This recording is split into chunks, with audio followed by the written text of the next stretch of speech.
Grab the duct tape and mentally prepare yourself for yet another mind-expanding knowledge bomb from America's #1 business coach, Clay Clark. That's it. Bombs away. Yes, yes, yes, and yes. Thrive Nation, if you've ever wanted to buy a piece of land and to develop it for your business. Again, if you ever wanted to buy a piece of land and to develop it for your business or for your home, this is the show for you. On today's show, we're interviewing Alan Betchen. He is the founder of AAB, the leading engineering firm in Oklahoma. His firm actually does the feasibility studies for QuikTrip, which is an $11 billion company, for Target, which we've all been to Shaw Homes. He's the expert of choice for Dollar General, for Einstein Brothers, for Slim Chickens, and for me. Ladies and gentlemen, now without any further ado, let's interview the man with the engineering plans, Alan Betchen. Let's get into this. What is a feasibility study, and why do we need to know about it? Okay, so whenever you're looking at a project, right? You found a parcel, and you're like, you know what? I would love to have a restaurant right there. Got it. What do you do? What's the next step? Where do you go? Is it possible? Can I build one there? Was that an old landfill or a dump that maybe I shouldn't be building that on? Well, if you go to your AAB website, it's aabeng.com, aabeng.com. You have done projects for people like Target, Shaw Homes, Yep. Einstein Brothers, Yeah. Bagels, the Slim Chickens, Yep. Shaw Homes, Executive Homes. Talk to me about, have you done feasibility studies for all of these people? Oh, yeah. Yeah. So the great thing about clients that have worked with us is they understand the value of that, and they come to us early. And really, a lot of those people literally will not buy a tract of land until, or many of them won't even offer a contract on it until they've had a conversation with us about, is this going to work, or should I just walk away? Yeah, absolutely. So this week, were you working on some feasibility studies? Yeah, we turned out about 4 of them. For who? Can you throw out a name and maybe a name we might know, or a company? Or So we did 2 for QuikTrip. Oh, wow. We actually did several evaluations, some of our site investigations. We did 2 of them for Dollar General, one in Kansas and one in South Dakota. And then we did another one for an out-of-town developer that's coming into Tulsa looking to do some kind of rental projects. And another one for a restaurateur, kind of a locally Tulsa pretty famous restaurateur that was looking at a new site. So let's talk about QuikTrip here. For those listeners who don't know, QuikTrip is obviously in many states throughout the United States. They're a fabulous convenience store chain. I mean, we're talking about $1 billion business here. I mean, we're talking about several. It's. I think they're closer to $10 billion now. $10 billion. This is wild. They have over 800 stores now. Mm-hmm. Who are you working with at QuikTrip? Do you work with like the head of the company? Are you working with someone on the real estate side? What kind of a title or what kind of position are you dealing with? So we work with real estate managers, real estate project managers, construction managers, and their civil project managers. And at one point in time, it was really fascinating because whenever the Gen 3 concept, which anybody who knows QuikTrip will know the difference between their old buildings, which are very rectangular, into this new kind of nicer building that has variations in the parapet height and the way that you enter in the building. Those are the Gen 3 buildings. We actually got the opportunity to develop that site concept with the then vice president of QuikTrip that was in charge of store development. So we worked. He was literally calling us, me personally, daily to talk about, I don't like where the dumpster enclosure is. We need to move that over there. So we went through and kind of, very much like a site feasibility analysis, a little different flavor, but worked through the prototyping of how should the site lay out and what is good flow for you. I mean, because the thing for QuikTrip, right, is they got to turn the parking lot over. You don't think about that, but the most critical thing QuikTrip can do is get people on their lot and off of their lot effectively. Why do you think, I'm not asking you to brag on yourself, I'm just asking, why do you think that QuikTrip, a company that did over $9 billion of revenue, a company that has 805 locations, why are they using you and not another Tulsa engineering and surveying company? For QuikTrip, we've been so ingrained in their culture, for one, because we've worked with them for, oh Lord, coming up on 14 years. Wow. And the other thing about QuikTrip is they historically are relatively unforgiving about mistakes. They demand a high level of product, and we're capable of producing that. We've shown that over the years. It's been uniquely enough so AAB was started about 8 years. We're coming up on 8 years. Actually, no, we're coming up on 9 years. It's been over 8 years.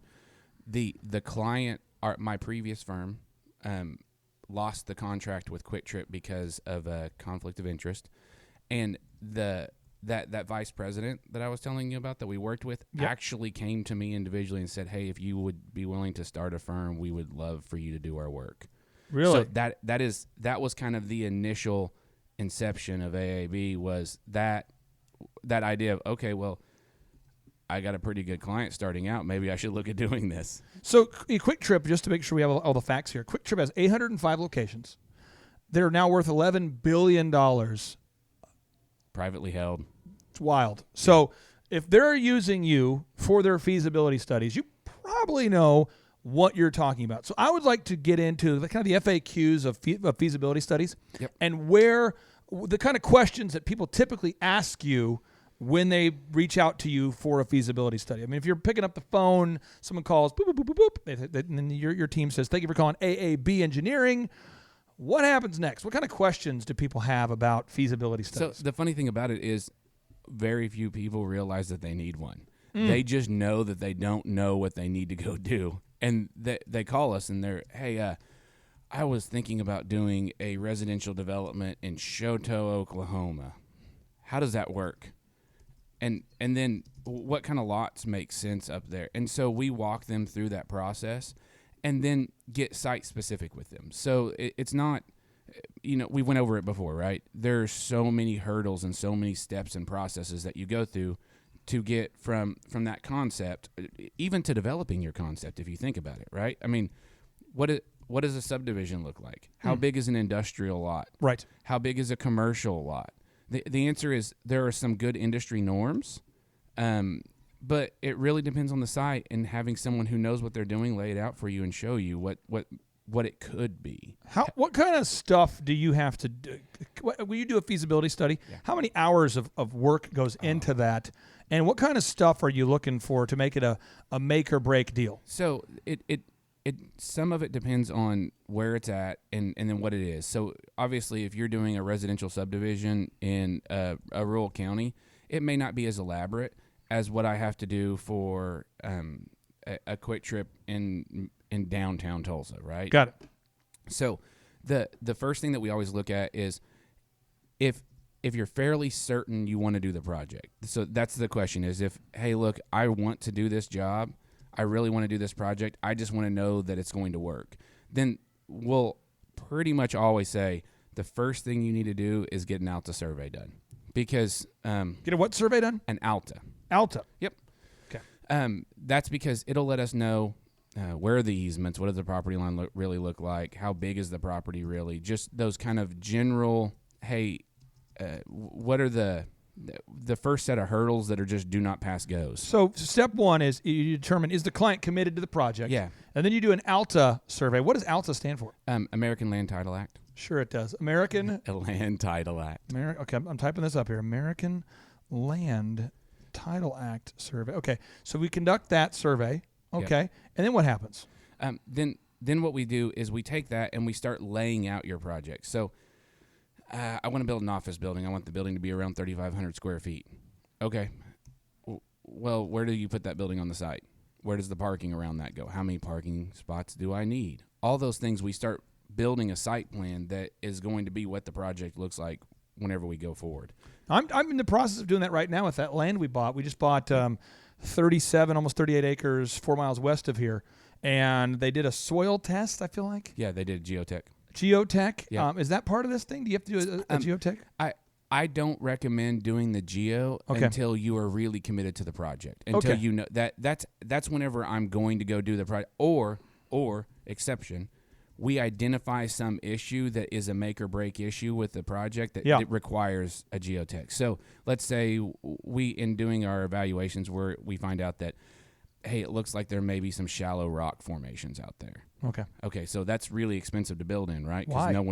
Because rock tends to be hard, and we don't like digging through it. See, and that's where I wanted to build the location of the office, and they went out there, and the commercial builder we used, they said the part you want to build on is rock, and I'm like, I know. They said no, but it's bedrock, like it's like the surface of the moon out there. It looks like they might have been quarrying out stuff out of there. You can't build on rock. And I'm going, no. Remember that whole Bible verse about you got to build the house on the rock? Going to be a floody. And then it turns out you can't build on a rock. Why can you not build a house on a rock? So they're kind of true. You can, right? But the problem is that it's very expensive because you have to get that rock to the appropriate grades for your house to be built on. And you have to make sure that rock is monolithic and that everything's bearing on the same places, because as it moves separately, right, if one piece is high and it's not bearing on the same type of material, so let's say one section of your house is on a rock and the other is on some soil that's above the rock, they can move separately, which then causes shifting and foundation issues. Well, Matthew, from the great book called the Bible, Matthew chapter 7, verse 24 through 27. You're a Christian guy. I'm going to throw this Bible verse at you, Mr. Engineering, and you tell me what your take is on this. This controversial. We're having a lot of controversy here on this engineering show.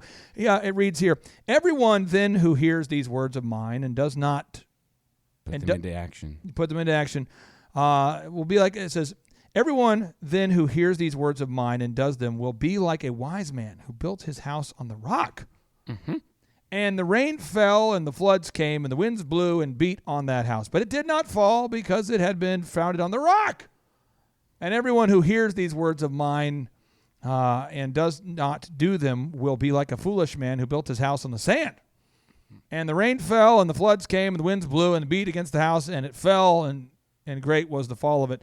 If we were going to do a modern translation, would you say that the wise man should build his house on what kind of soil? Well, that's funny because it's almost the reverse of that in a lot of ways. What it comes down to is where the rock was. So look at it in biblical times. This is a location issue, not a structural subgrade issue. Okay. Think about where is the rock usually? It's usually not in the bottom of the creek when the rain came down and the waters came up. Okay, so where is the sandy soils? Like we live by the Arkansas River, right? Right. Whenever you get close to the river, what do the soils turn into? Sand. Oh, look at that. So around here, you don't want to be in the sandy soil, and they tend to wash away, which is a problem. So you want whatever's underneath your soil to be the same thing it is today in 100 years, because if it's not, we've got a problem. So when we're doing a feasibility study, we want to do this before we buy the land, and we're going to go through step 1 is the client committed to the project? Step 2, let's conduct a ALTA survey, which means the American Land Title Act survey. 3, let's lay out the site plan. Step 4, what do we have here? Step 4 is we start doing the evaluations of what do I got to do to make that site plan a reality. So these things are we actually go through a fairly rigorous site investigation report. Some people will call it civil due diligence. It just kind of different flavors for different people. But what we do is we go through and we look at, like we just talked about, do we think there's shallow rocks? So we go and look at some of the NRCS soil surveys. We start looking at those type of things. Am I getting a driveway onto a DOT-controlled highway? Because if it is, there's site distance restrictions. There's limits of access. There's things that we have to consider, and we'll evaluate that with the Department of Transportation for whichever one that may be, which it really varies from state to state about what's required and what you have to do. So be careful about that. Just because you did it in Oklahoma does not mean you can do it in Kansas or Missouri. So, I want to ask you this because you do a lot of work in Kansas, Missouri, South Dakota, North Dakota, Arkansas. I have heard this, and I know it to be true, but I'd like to maybe have you dive into this a little bit. I have a lot of family that lives in California. Yeah. And they were telling me that some dude knocked down a tree because he wanted to build a retaining wall, and there was a tree standing in the way.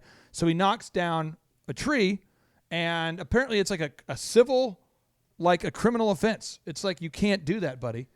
Have you ever done feasibility studies in California? Because I've heard that it is almost impossible to get a building approved in California during the current political climate and their current laws they have there. So I am not currently licensed in California, though that is where I originally took my test and got my license. Really? Are you from California? No. It was just that they had a shorter waiting time before I could go sit my test, so I went and took it there and it's a lot harder to take there.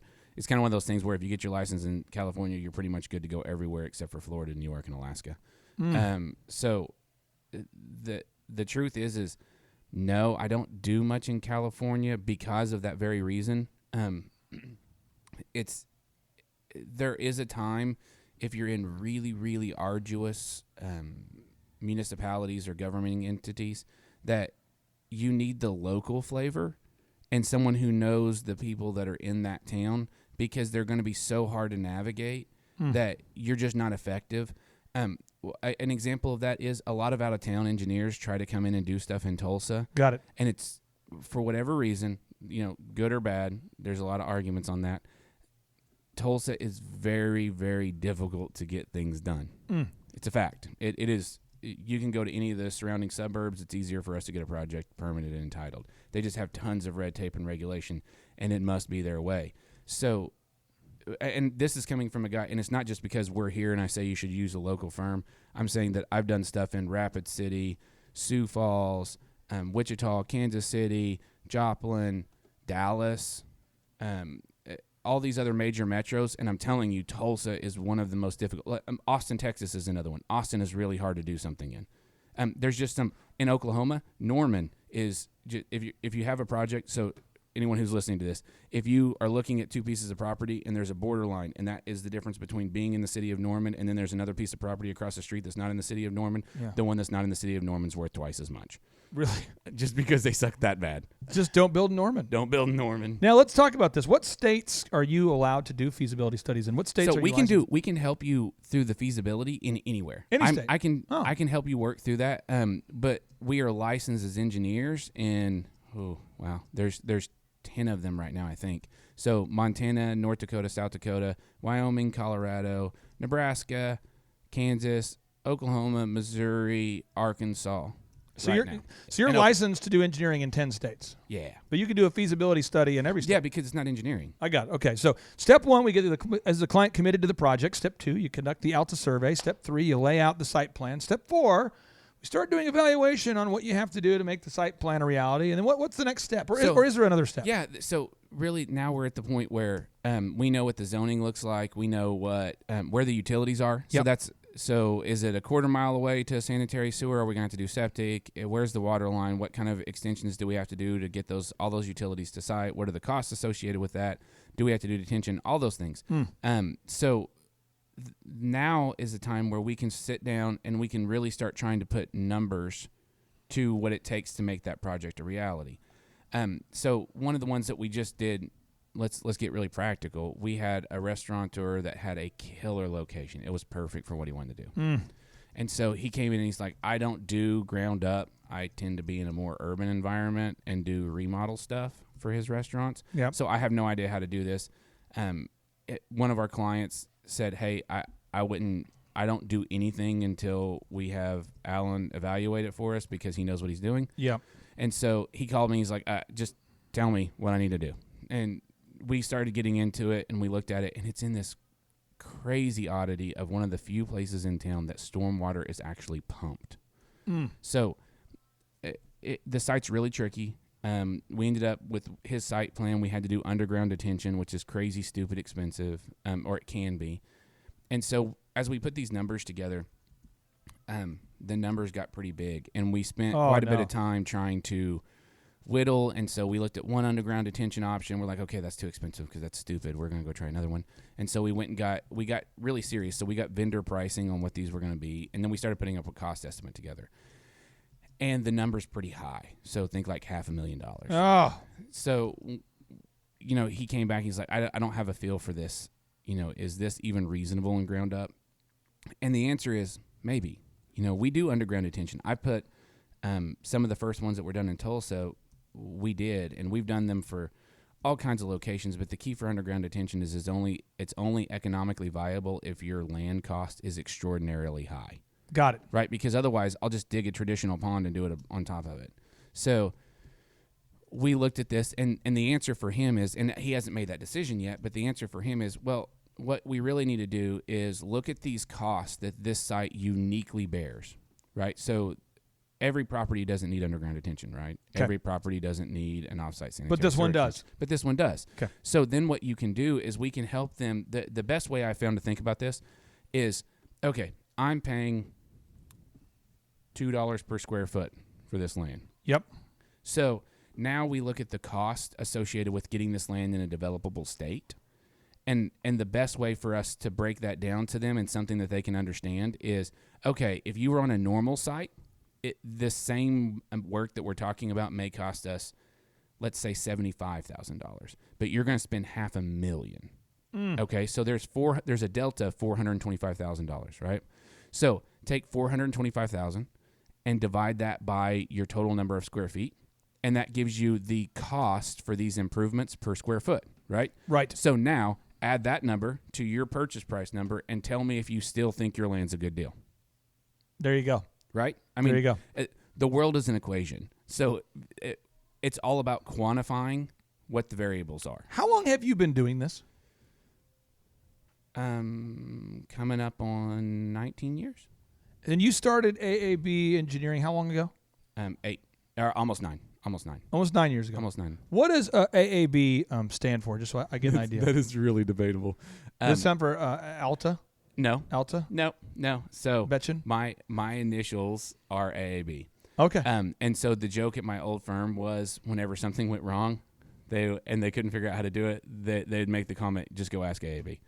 And now my wife will tell you, my wife's name is Amber. Okay. And so she fancies the idea that it's actually Alan and Amber. Amber. Okay. thing. Okay. And so that it is a much debated topic around the office. And how many people work with you now up there at AAB? Because my understanding, and again, if I'm wrong, you correct me, is that the only real limiting factor at AAB at this point is just finding more and more great people, because you guys actually turn down a lot of work. I mean, you're very selective about the projects you take. I mean, how many people are on your team right now? 21. And what's the vision for 2020? Are you wanting to get to 81 employees, 22 employees, 7 employees? What's the where are we wanting to go? So the reality for us is we may go to 30, maybe.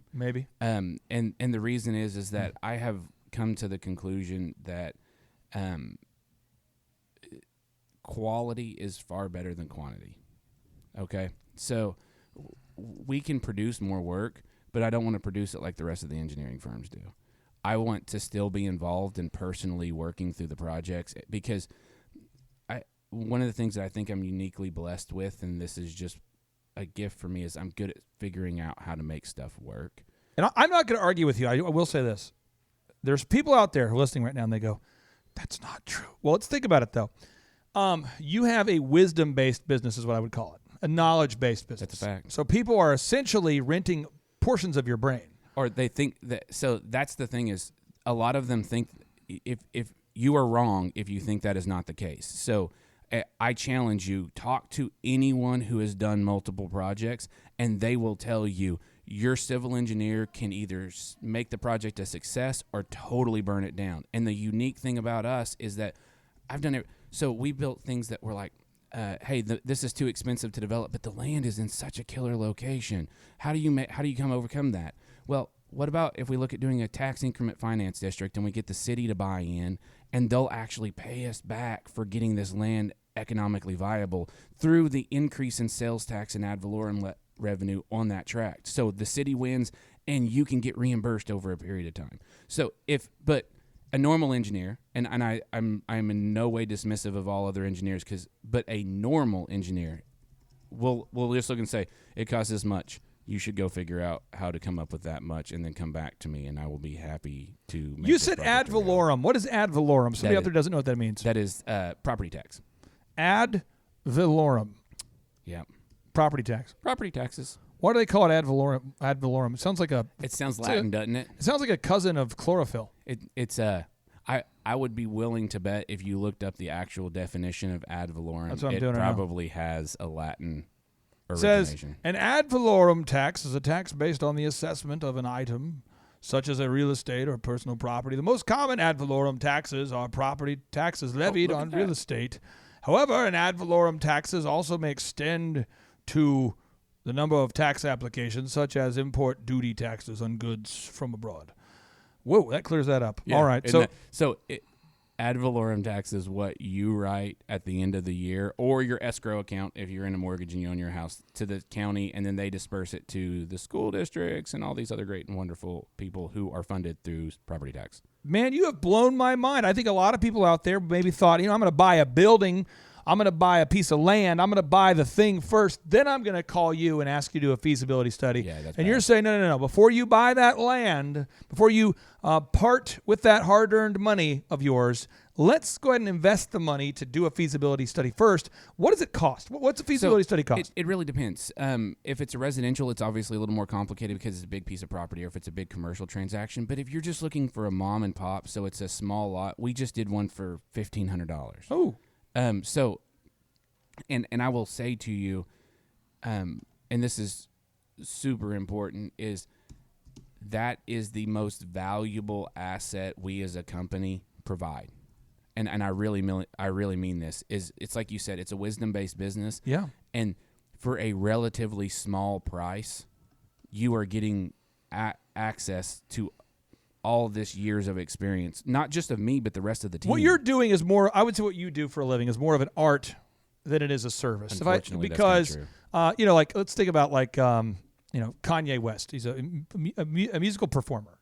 And he could sell tickets to, he could probably sell out 5 arenas today, but he could only be in one place at one time. True. And with your business, I know how you work on it. It's you might have a different project manager who works with the client directly, but if they ever find themselves in need of a question, which they have every day, they're going to go to you. That's right. So the client is getting a part of your brain, whether you're the direct point of contact or not, and there's only so far your brain can expand before you start to lose that quality. And so I can just say this objectively. If you're out there today thinking about working with AAB, understand that the reason why he's not growing to 100 employees, and he could, is that Alan's decided he wants to continue to have his hand on the project so he can make sure that he runs into you at a QuikTrip that he helped to do the work for. He doesn't have to hide from you. Yeah, that's true. Because he wants to make sure that everybody who's done business with likes him. They're happy. That's a fact. We have had, so we actually had multiple engineers, and I tried to just turn the project over to them. And pretty consistently, if I let go completely, I didn't like the result. It wasn't that it was bad. It just wasn't to the level that it could have been. I felt like they should have been walking away saying, dude, these people crushed it. They saved money for us, da-da-da-da-da. Yeah. And they're just saying, oh, they're a pretty good engineer. And I don't like that. Right. I mean, that's really what it comes down to is I don't want to be known, and I don't want the company to be known that way. So our clientele is incredibly loyal. I would say about somewhere between 82 and 87% of our business is from a repeat client. And I personally take a ton of pride in that statement because it means that we're doing something that is so good that they just keep coming back. And that's the key for us is I'm more than happy to work with a local guy that needs help with something. Yep. But they have to understand it has to be the right project for us. And if you're on a certain timeline, I may not be the right guy just because I can't produce my quality of work for you on your timeline. And that's just the question of the day, of where we're at and what we can handle at that point. So if you're out there today and you're looking for somebody to do a feasibility study, if you're looking for a Tulsa engineer, again, just recapping here, no matter where you're hearing this show from right now, anywhere in these great United States, in all 50 states, AAB can help you on a feasibility study. In all 50 states, they can help you. However, they are licensed to go down to do the next step and to provide you with the engineering services in 10 states. And so, but in all 50 states, you can reach out to AAB for all of your feasibility study needs. I'm Clay Clark, and that guy is smarter than me. His name is Alan Betchen. Check him out today at AABENG.com. That's AABENG.com. And now, without any further ado, we like to end each and every show with a boom. And so here we go. 3, 2, 1, boom.